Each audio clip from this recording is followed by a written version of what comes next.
recent survey conducted by the Australian Bureau of Statistics revealed that 45% of Australian men and 29% of Australian women are overweight, with an additional 18% of men and women classified as obese. The prevalence of overweight and obesity in Australia, as in much of the world, is increasing. In another survey, 1 in 5 Australian adults, or 2.8 million people, reported that they had a cardiovascular condition such as hypertension, heart disease or stroke. Only 2 out of 3 19 to 24-year-olds had eaten any fruit during the day before the survey was conducted. And while Australians are eating more vegetables than they used to, they still don't eat enough of them to make up a healthy diet. We face an ever-increasing range of possibilities when it comes to food, and our decisions about what we eat are becoming more and more complex. So many factors can influence our choices. There's the kinds of foods available at your local supermarket or shop. There's the amount of money we have.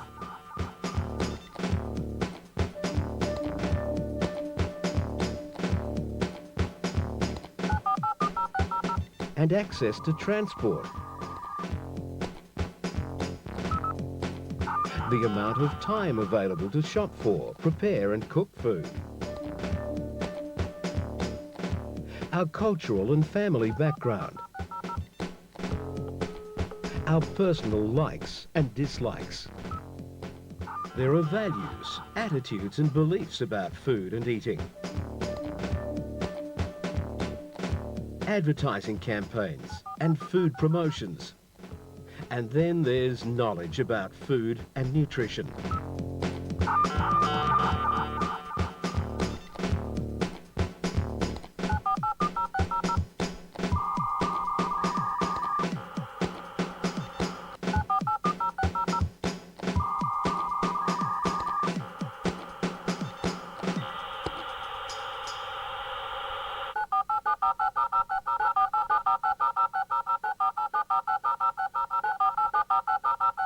The Australian Guide to Healthy Eating is a food selection guide. It converts scientific knowledge of nutritional requirements and food composition into a practical guide for everyday food choices.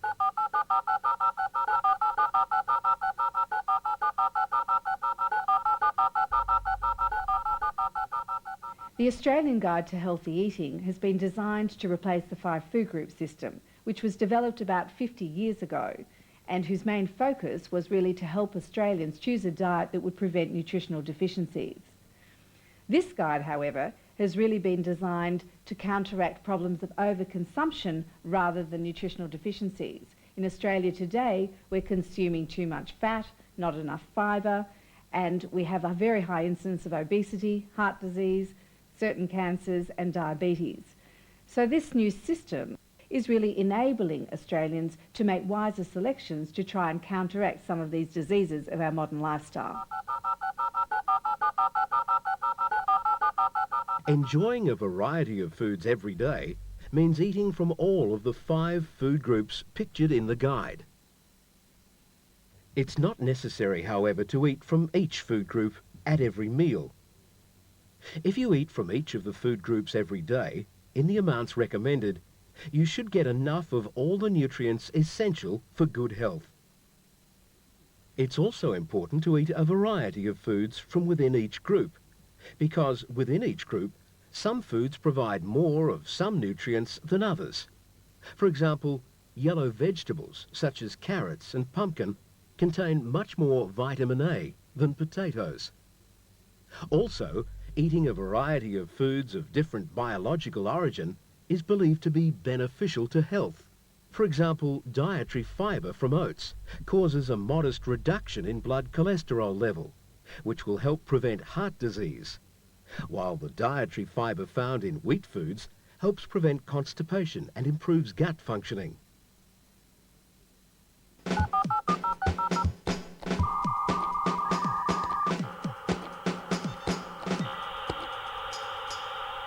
Each segment of the circle represents the recommended proportion of the daily diet that each food group should provide. For example, vegetables and legumes should provide about 30% of the diet, fruit about 10%, and so on. Foods are grouped together on the basis of their nutrient similarity. So the bread and cereals group contains foods that tend to be high in carbohydrate, iron and thiamine, while the milk, yogurt and cheese group contains dairy products which are high in calcium and protein. However, in addition to their main nutrients, foods often contain significant levels of other nutrients. Fruits, for example, contain not only vitamins, which are their main distinguishing nutrient, but also carbohydrates, fibre and folate. This is another reason why it's good to eat a variety of foods within each food group. The more different types of food you eat, the more of these secondary nutrients you'll pick up.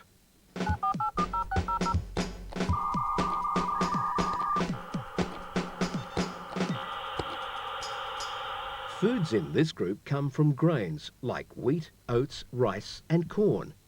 The grains can be eaten whole, ground into flour to make foods like bread, pasta and noodles, or made into ready-to-eat breakfast cereals. The nutrients provided by the foods in this group include carbohydrates, which should be our main source of energy, iron and thiamine. This group is also an important source of protein, which is essential to produce body tissue, riboflavin, niacin and folate, as well as fibre, which helps remove waste products from the body. Wholemeal or whole grain varieties retain more fibre, vitamins and minerals than highly refined varieties, while some foods in this group actually have these nutrients added during processing.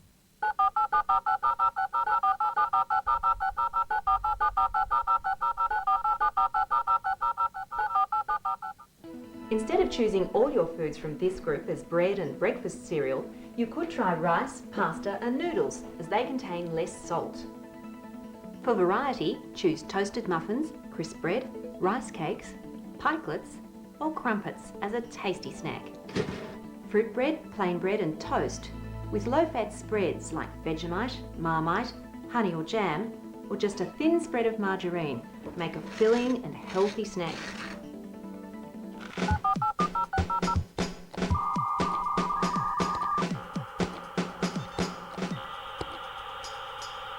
Vegetables come from many different parts of plants, including the leaves, roots, flowers, stems, seeds and shoots. Some foods like tomatoes and pumpkin, which are actually the fruit of the plant, are included in this group because they're generally used as vegetables. For example, tomatoes are commonly included with vegetables in salads. Legumes are the seeds of the plants from the Leguminosae family. Vegetables and legumes are good sources of vitamins, minerals, dietary fibre and carbohydrates. Green vegetables, dried peas, beans and lentils are good sources of folate, which is important in the production of red blood cells and therefore especially important for pregnant women, whose blood volume increases during pregnancy. Studies have indicated that a diet which includes vegetables rich in vitamins A and C, together with vegetables from the cruciferous family, like broccoli, cauliflower, cabbage and Brussels sprouts, can help to prevent certain types of cancer.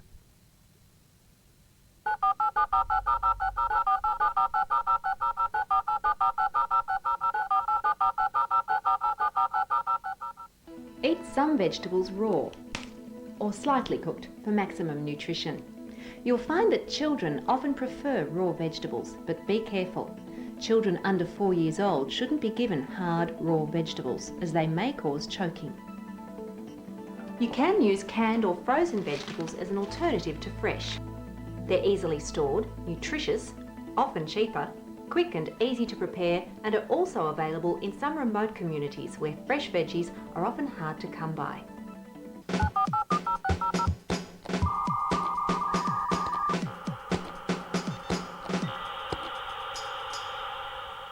Fruit forms from the flower and contains the seeds of the plant.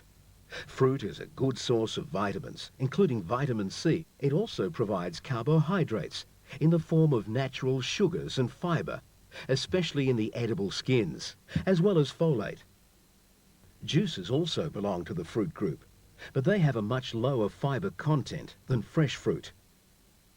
Dried fruit is high in sugar, so if eaten frequently or in large quantities, it can contribute to dental decay.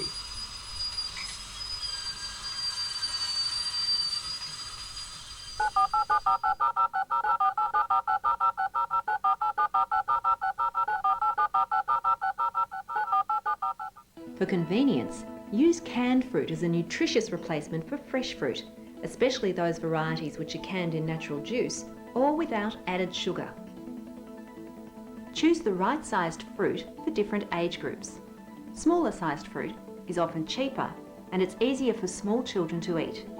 But be careful, as with vegetables, hard raw fruit shouldn't be given to children under 4 years of age, as it may cause choking. To keep your fibre intake up, choose fruit more often than juice, and eat the skin.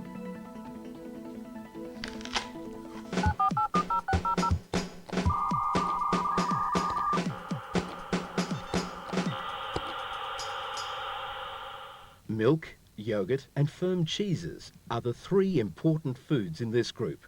They come in many different varieties and are excellent sources of calcium. In fact, very few other foods common to the Australian diet are such good sources of this important nutrient. Calcium is important for bones and is also involved in nerve and muscle function. For example, every time you blink your eyes, calcium is used. These foods are also good sources of protein, riboflavin and vitamin B12. Milk, yogurt and firm cheeses can increase the fat content of the diet if the full cream products are used. For most people, 5 years and over, the best choices are low-fat milk, yogurt and cheese. Low-fat diets are generally not suitable for children under 5 years of age, so full cream varieties are recommended for them. Also, some people with special needs, including the frail, elderly and people who may need to regain weight after illness, will benefit from the full cream choices.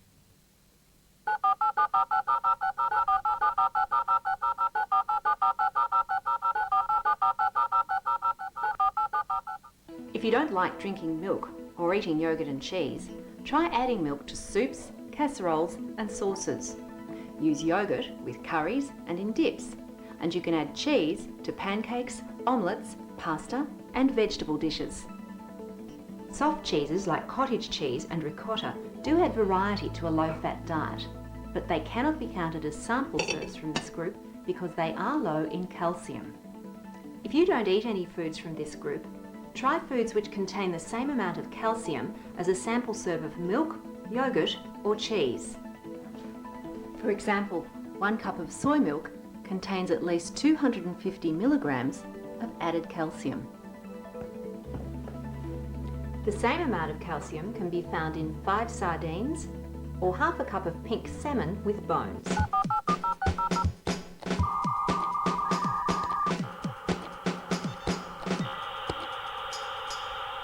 There's a wide variety of foods in this group. It consists of all kinds of meat, poultry, fish, eggs, legumes, nuts, and nut paste such as peanut butter, and some seeds such as sunflower and sesame seeds. The foods in this group are a good source of protein, iron, zinc, niacin and vitamin B12. Legumes are included because, in addition to sharing many similarities with vegetables, they're also an excellent source of protein and iron. Red meats are particularly good sources of iron and zinc. The iron in meats is more easily absorbed by the body than the iron in vegetable foods. However, the body's ability to absorb the iron from plant foods will be enhanced if vitamin C, found in fruit and vegetables, is eaten at the same time. To get enough iron, you need to eat red meat 3 to 4 times per week. Otherwise, high iron replacement foods, such as eggs, shellfish or green leafy vegetables, will be required. Females, athletes and vegetarians are at high risk of iron deficiency and need to pay special attention to their iron intake. Additionally, iron supplements will often be recommended by the doctor or midwife during pregnancy.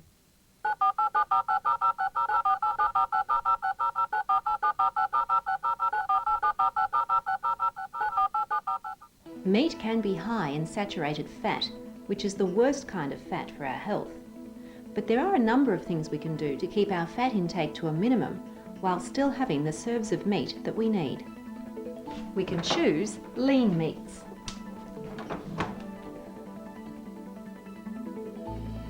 Trim the fat from meat and the skin from poultry before cooking.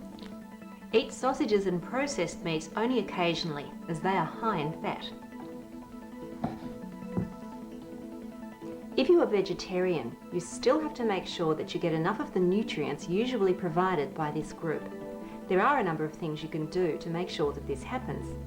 Firstly, choose your serves from this group as legumes, seeds and nuts to make sure that you get enough protein and iron in your diet.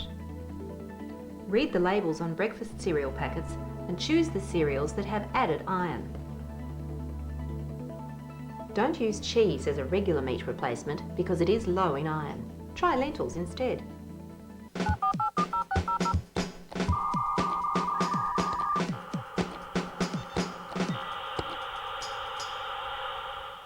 About 65% of the human body is made up of water.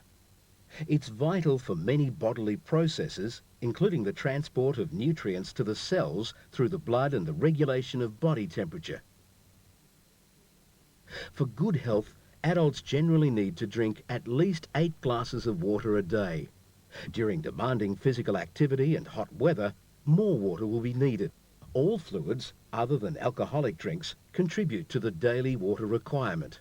Alcohol is not included because it actually causes the body to lose fluid.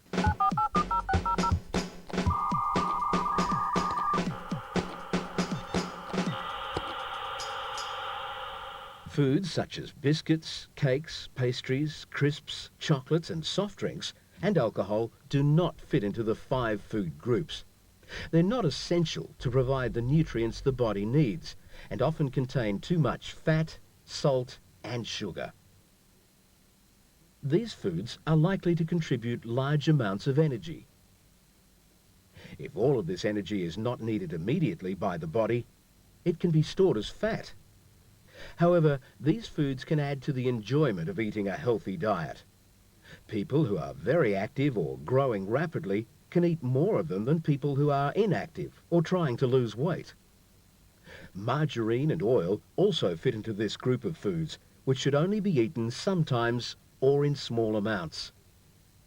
It's also important to note that margarines and oils contain different types of fats, which affect health in different ways. Polyunsaturated fats are found in high levels in plant sources, such as sunflower and soybean oils, while monounsaturated fats are found in high levels in peanut and canola oils. When these fats, known together as the unsaturated fats, are included in a generally low-fat diet, they can actually have the positive health benefit of lowering cholesterol levels in the blood. Consumption of saturated fats found in animal products such as butter, lard and dripping can increase the risk of heart disease. We should avoid them when we can. Similarly, alcoholic drinks are not essential to provide the nutrients the body needs. They should only be consumed sometimes, in small amounts or not at all. And of course, alcohol is not recommended for children, pregnant or breastfeeding women.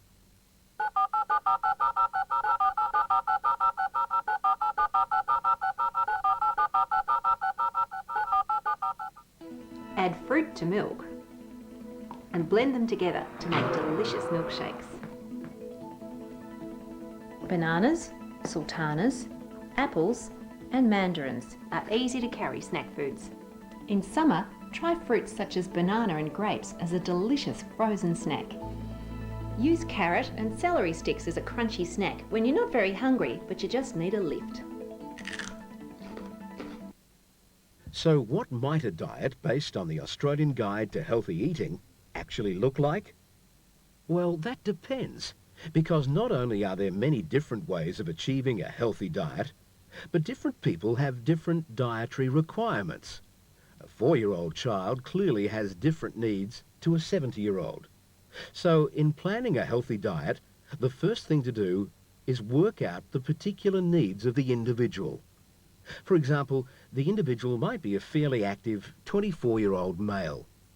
Males between 19 and 60 years of age will generally need between 9,000 and 13,700 kilojoules of energy per day, depending on lifestyle, body size and age. As we're looking at a male of average build, with a fairly active lifestyle who is quite young, his energy needs are likely to be towards the upper end of the range, say 12,000 kilojoules per day. The Australian Guide to Healthy Eating consumer booklet provides tables which suggest how many serves from each of the food groups should be eaten to make up a balanced, healthy diet. The amount and type of food needed varies with age and sex, and during pregnancy and breastfeeding. As Rob's energy needs are towards the upper end of his age and gender category, he should consume towards the upper end of the suggested number of serves for this category. For example, if the suggested serves for the vegetables and legumes group are 6 to 8, he should probably eat 8 serves a day from this group. The guide provides 2 different suggested eating patterns to achieve a healthy diet. One pattern, shown in the orange rows in the consumer guide, is based on eating a lot of bread, cereal, rice, pasta and noodles. The other pattern, shown in the blue rows, involves eating more from the other food groups. Rob will eat more from all the groups, choosing a diet based on the serves shown in the blue row.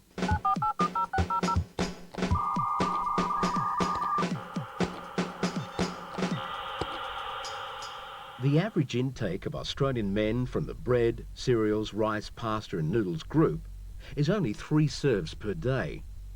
However, Rob's intake should be about 7 serves per day. So he could eat a bowl of cereal and 2 slices of toast for breakfast, 2 whole grain rolls for lunch, a sandwich for afternoon tea and 2 cups of cooked rice for dinner. The average intake from the vegetables and legumes group is 4 serves per day. However, Rob should be eating 7 serves per day from this group. He could include a cup of salad in his lunch rolls, a cup of salad in his afternoon tea sandwich, and 4 serves of vegetables with his dinner. The Aussie male's average intake of fruit? Only 1.6 serves per day. Rob should eat 4 serves per day from the fruit group. He could have banana on his cereal, an apple for morning tea, a glass of orange juice with lunch, and a fruit salad for dessert. And the average intake from the milk, yogurt and cheese group? Just 2 serves per day.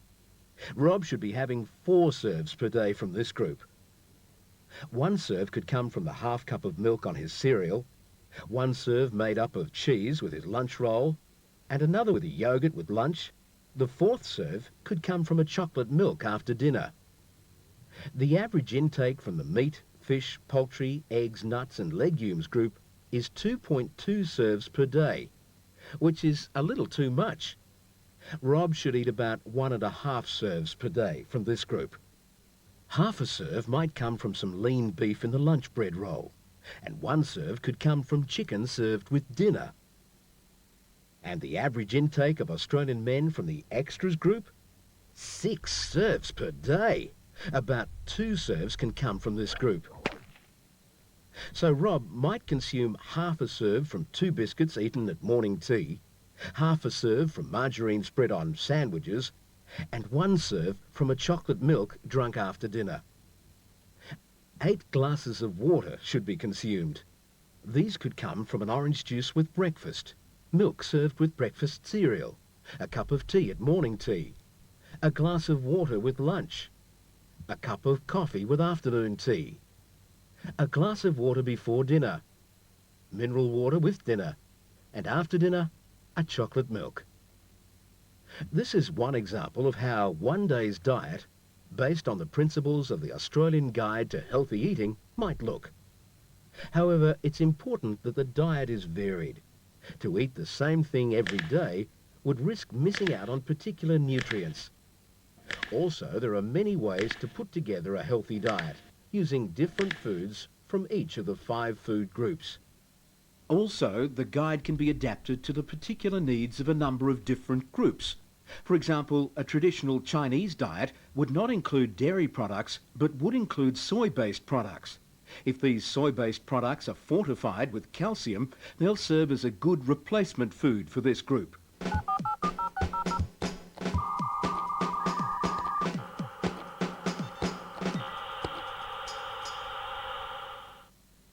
The Australian Guide to Healthy Eating is a much more contemporary approach to giving nutrition advice. It's more reflective of the typical foods that Australians eat today. It takes into account our multiculturalism. It also takes into account the fact that we eat more processed foods today than we used to. It allows for the introduction of indulgence foods that help keep the pleasure in our diet. And it encourages people to enjoy a variety of foods every day. And if people do choose from each of the 5 food groups every day, they'll be not only getting all the essential nutrients that they need for good health, but they'll hopefully be helping themselves prevent the onset of diseases that are associated with our affluent society. So this food guide should really make a difference to the health and well-being of all Australians, both today and in the future.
Makes a filling and healthy snack. Hate cold toast.